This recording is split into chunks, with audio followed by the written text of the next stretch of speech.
Garret, like most millennials, I'm in love with Tesla. I love everything about them. I think they look super cool.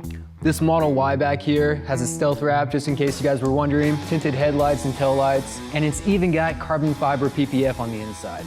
But I've heard that Teslas have issues with paint. Is that true? We have seen several issues with, the Tesla, but we see it in all the manufacturers really. And that goes from all the way up to Lamborghinis down. None of them are perfect. Yeah, the water-based paint's very soft. The paints just aren't what they used to be 30 years ago. Regulations has forced that. Definitely recommend doing at least the ceramic coating. Tesla owners understand that, and I think that's why we work on so many.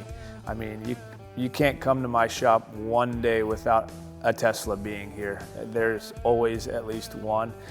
We work on them all the time. I'm a fan, I do like them, but there are definitely some flaws in the paint. That type of customer, they're keeping the car much longer, and they see the value in doing the full wrap to, again, protect it for a long term. And in your experience, are people here typically to get ceramic coat or paint protection film on their Tesla? Ceramic coating as well, but I would say the majority are paint protection film.